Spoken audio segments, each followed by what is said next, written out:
Queridos hermanos, bendiciones. Hoy es gran solemnidad en la iglesia. Estamos terminando el año litúrgico, este último domingo, y celebramos hoy la solemnidad de nuestro Señor Jesucristo, Rey del Universo. Vamos a escuchar el Evangelio de este día tomado de San Mateo en el capítulo 25, de los versículos 31 al 46. Cuando el Hijo del Hombre venga en su gloria acompañado de todos sus ángeles, se sentará en su trono glorioso. Entonces serán congregadas delante de él todas las naciones. Y él irá separando a unos de otros como el pastor separa las ovejas de los cabritos. Pondrá las ovejas a su derecha y los cabritos a su izquierda. Entonces dirá el rey a los de su derecha: Venid, benditos de mi Padre, recibid la herencia del reino preparado para vosotros desde la creación del mundo. Porque tuve hambre y me disteis de comer, tuve sed y me disteis de beber. Era forastero y me acogisteis, estaba desnudo y me vestisteis, enfermo y me visitasteis en la cárcel y acudisteis a mí. Entonces los justos le responderán: Señor, ¿cuándo te vimos hambriento y te dimos de comer, o sediento y te dimos de beber? ¿Cuándo te vimos forastero y te acogimos, o desnudo y te vestimos? ¿Cuándo te vimos enfermo o en la cárcel y acudimos a ti? Y el rey les dirá: Os aseguro que cuanto hicisteis a uno de estos hermanos míos más pequeños, a mí me lo hicisteis. Entonces dirá también a los de su izquierda: Apartaos de mí, malditos, al fuego eterno, preparado para el diablo y sus ángeles. Porque tuve hambre y no me disteis de comer, tuve sed y no me disteis de beber. Fui forastero y no me acogisteis, anduve desnudo y no me vestisteis, estuve enfermo y en la cárcel y no me visitasteis. Entonces dirán también estos: ¿cuándo te vimos hambriento o sediento o forastero o desnudo o enfermo o en la cárcel y no te asistimos? Y él entonces le responderá: Os aseguro que cuanto dejasteis de hacer con uno de estos más pequeños, también conmigo dejasteis de hacerlo. E irán estos a un castigo eterno y los justos a una vida eterna. Palabra del Señor. Gloria a ti, Señor Jesús. Bueno, queridos hermanos, cuando celebramos hoy en la iglesia la solemnidad de Cristo Rey, al pensar en Jesús como Rey es inevitable que nos venga a la mente la imagen de Rey que tenemos nosotros desde niños, por lo que nos enseñaron en la escuela, por lo que leíamos en los libros, por lo que en algunas ocasiones vimos en una película. Y entonces siempre asociamos al Rey una corona, un cetro, vestidos muy lujosos, un palacio, incluso en la antigüedad, pues grandes muros como una fortaleza, y también mucha servidumbre y soldados. Por lo tanto, la gente sencilla del pueblo, pues le quedaba muy difícil poder acceder directamente al rey. Todavía subsisten en el mundo algunas monarquías, por ejemplo la monarquía británica, la monarquía española, y aunque los reyes de ahora no visten como vestían los de aquella época, sin embargo siguen siendo personas pues con un estatus y un nivel de vida bastante alto, y no es tan fácil acercarse a ellos. Yo recuerdo el 8 de septiembre del 2018, estaba yo en Covadonga, aquí en España, en el santuario de la Virgen de Covadonga, y se estaban celebrando 100 años de la coronación canónica de la imagen de la Virgen de Covadonga. Para aquella ocasión fueron allí los reyes, el rey Felipe, Leticia y las hijas. Estuvieron en la misa, en la celebración, y después salieron a saludar a la gente. Mucha gente quería saludarlos, tocarlos, tomarse una fotografía con ellos, y seguramente que los que lograron tomarse una buena fotografía pues la mandaban por el teléfono a los amigos, a los familiares, las pondrían en redes sociales y decían: miren, me he tomado una foto con el rey, me he tomado una foto con la reina, tengo una foto con la princesa. Y seguramente con mucho orgullo. Pero yo les puedo garantizar que a los 2 minutos de esa foto, ni el rey Felipe, ni Leticia, ni la princesa Leonor se quedarían acordando de con quién se tomaron una foto. Bueno, eso es normal con la cantidad de gente que encuentran ellos cuando van por ahí. Pero ¿por qué traigo a colación esto? Por una cosa muy sencilla, porque hoy en la misa, la primera lectura, aunque no la he proclamado aquí, pero los que hayan participado en la Santa Misa, la primera lectura está tomada de la profecía de Ezequiel. Y en esa primera lectura aparece el Señor más que como rey, aparece como pastor. El pastor que va al encuentro de la oveja descarriada, de la oveja herida, le venda las heridas, la cura. Y nosotros tenemos otras imágenes bellísimas también en el Evangelio de Jesús como buen pastor.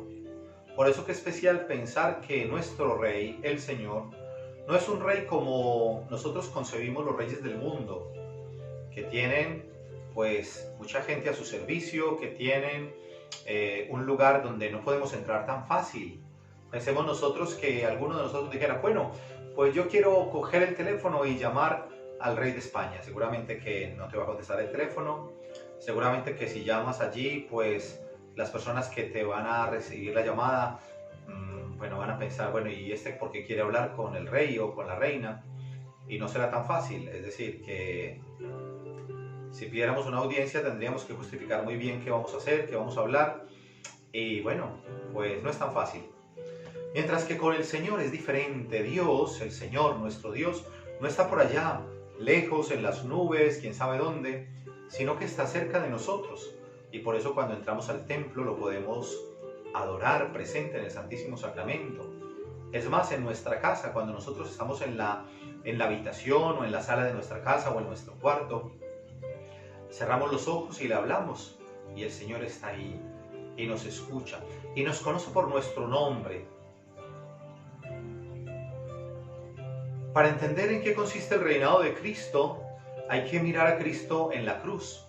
Claro, seguramente mucha gente dice: yo prefiero mirar a Cristo resucitado, prefiero imaginarlo resucitado, porque prefiero verlo más hermoso, glorificado, lleno de luz.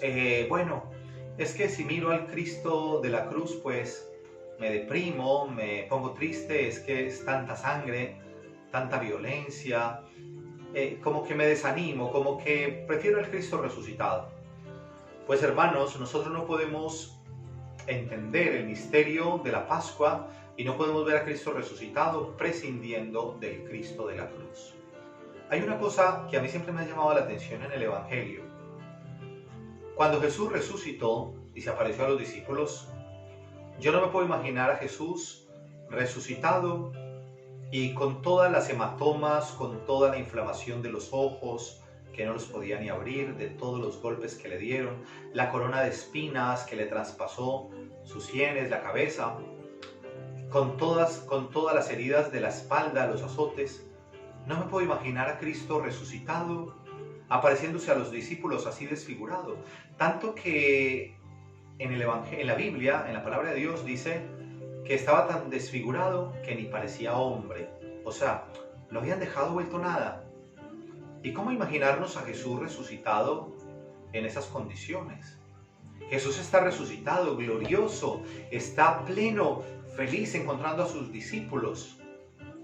Pero aunque no haya aparecido a los discípulos con la corona de espinas, con la sangre que le corría por su rostro, con todos los moretones, sin embargo hay un detalle muy especial, y es que Jesús conservaba los signos de la pasión. De hecho, cuando se apareció a los discípulos y ellos se asustaron porque, pues claro, sabían que había muerto, y cuando lo ven, el Señor les muestra las llagas, les muestra las señales de los clavos y el costado. ¿Por qué Jesús conserva los signos de la pasión? Interesante pensar en esto. Los signos del amor del Señor por cada uno de nosotros. Una cosa es clara, y es que Jesús ahí nos pretende decir que el Cristo resucitado no es otro diferente al Cristo que murió en la cruz. Por eso entender el misterio de la Pascua no se puede si lo desligamos, si lo separamos de Cristo en la cruz. Y por eso San Pablo dice que yo no me gloríe en otra cosa sino en Cristo y este crucificado. Jesús al morir en la cruz le dio un sentido nuevo a la cruz y Jesús reina ya desde la cruz. Por eso ahí podemos contemplarlo y aprenderemos la ciencia del amor, la ciencia de la cruz. Hoy en el Evangelio nos encontramos con una imagen que nos puede parecer contraria, totalmente opuesta a la primera lectura, porque si en la primera lectura de la profecía de Ezequiel se nos presentaba el Señor como pastor, como aquel que da la vida por sus ovejas, aquel que sale al encuentro, que cura a la oveja que está herida, que está enferma, ¿cómo entender hoy al Señor que aparece allí en el Evangelio como con una severidad cuando viene y separa a las ovejas de las cabras? Y alguien podría pensar, pero ¿por qué el Señor los separa? Y a ver, hermanos, podríamos pensar que Jesús lo hace de manera arbitraria, es decir, que Él quiso separar a unos a un lado y poner los otros al otro lado por simple capricho. O que Jesús dijo, vengan para acá y se hacen cerca de mí los que huelen bien, los que se ponían los mejores perfumes, las mejores lociones. Vengan a mí los que tenían la ropa de marca, la ropa más elegante, más fina, los abrigos de pieles, los zapatos mejores. Vengan a mí los que tenían más cuentas bancarias. Vengan a mí los que tenían más posesiones, los que tenían abolengo, los que tenían el mejor apellido, los que eran más reconocidos en el pueblo, en la ciudad. Vengan a mí los que tienen mejores títulos universitarios, los científicos. Vengan a mí los más intelectuales. No, eso no fue lo que hizo el Señor. Es más, voy a decir otra cosa mucho más fuerte, que espero que no sea malinterpretada. Pero miren una cosa tan especial aquí. Jesús tampoco dice, bueno, vengan para acá los católicos, vengan aquí los que tienen al día toda la documentación. Cuando nosotros vamos a viajar a algún lado, nos piden el pasaporte o nos piden el documento de identidad, tenemos que tener los papeles al día. Pues Jesús no nos pide a nosotros los documentos. Ojalá para ir al cielo y a ganar una vida eterna fuera suficiente con los documentos. Pues le diríamos a nuestra familia, el día que me muera me ponen ahí en el ataúd, me van a poner una carpeta con todos los documentos firmados por el párroco. Partida de bautismo, partida de confirmación, certificado de que hice la primera comunión, la foto, por si las dudas, me ponen la foto de la primera comunión. Todos los domingos fui a misa y cuando no fui a misa por cualquier cosa, pues me fui a confesar. Y entonces hice todo como lo manda la iglesia. Ojalá fuera eso suficiente, hermanos, para que nosotros podamos entrar al reino de los cielos, al cielo. No es capricho del Señor esa separación entre ovejas y cabras. No es Él que de manera arbitraria hace esa separación al final, en el juicio final. Somos nosotros los que en nuestra vida, con nuestros actos, nos ponemos o del lado de las ovejas o del lado de las cabras, porque al final será lo que nosotros hayamos hecho bueno y lo que hayamos hecho malo, y lo bueno que hayamos dejado de hacer o lo malo que hayamos dejado de hacer, serán nuestros actos los que en ese momento van a definir. Es verdad que Dios es el que nos salva, es verdad que nosotros no nos podemos salvar a nosotros mismos, pero será el Señor en ese momento que nos confrontará, y entonces nos va a confrontar en el amor. Por eso dice San Juan de la Cruz, a la tarde de la vida te examinarán en el amor. Por eso ahí en ese momento no va a valer el título universitario, con todo lo importante que sea estudiar. No va a valer la elocuencia con la que podamos hablar. No va a valer todo el dinero que hayamos ahorrado, o todas las posesiones, o el oler muy bien. Bueno, tantas cosas. Ahí seremos evaluados en el amor. Jesús dice claramente, venid a mí benditos de mi Padre, porque tuve hambre y me disteis de comer, estuve enfermo, estuve en la cárcel, estuve desnudo. tanto que se sorprendieron y dijeron, Señor, pero ¿cuándo te vimos? ¿Cuándo te vimos desnudo? ¿Cuándo te vimos con hambre? ¿Cuándo te vimos en la cárcel? ¿Cuándo te vimos en esas situaciones y te auxiliamos? Y el Señor va a decir, cada vez que lo hicisteis con uno de estos más pequeños, mis hermanos, lo habéis hecho conmigo. Y luego dirá lo más fuerte, porque claro, hasta esa parte del Evangelio, todo muy bien. Y alguien diría, no, yo prefiero quedarme con ese Cristo amoroso, con ese Cristo acogedor, con ese Cristo que todo es bueno, para Él todo es bueno. Entonces, cojamos unas tijeras y cortemos esos últimos versículos del Evangelio porque son chocantes. Es más, alguno podría decir, yo no creo que eso lo haya dicho Jesús. ¿Cómo va a decir Jesús, id malditos al fuego eterno preparado para el diablo y sus ángeles? No. Eso se lo inventó la iglesia. Eso es un lenguaje por allá de hace 400 o 500 años, cuando existía la Inquisición y todas esas cosas. Todo eso lo escribieron para meterle miedo a la gente. No. Yo no creo en eso.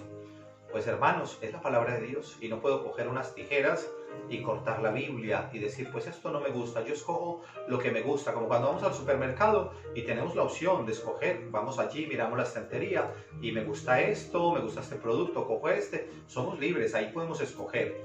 En la Biblia no, en la palabra de Dios no podemos escoger una religión o un Dios a nuestro tamaño, a nuestro antojo, un Dios de bolsillo, ¿no? Yo me lo echo al bolsillo y me lo pongo a la medida, o sea, me hago una idea de Dios a la medida de lo que yo creo, lo que me gusta.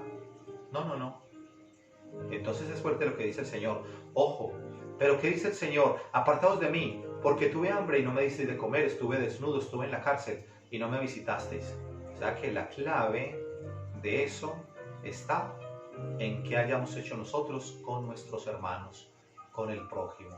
Creo que ese es el corazón del Evangelio de hoy. Ahora, volviendo a la celebración que tenemos de hoy de Cristo como Rey del Universo, pues les voy a contar, en Colombia hay un pueblo que se llama Villa de Leyva, en Boyacá, y allí hay un cementerio. Y en la puerta hay un letrero que dice, aquí comienza la vida eterna. Recuerdo que tenía yo un formador del seminario que fue muy acertado en eso y que yo comparto totalmente ese criterio.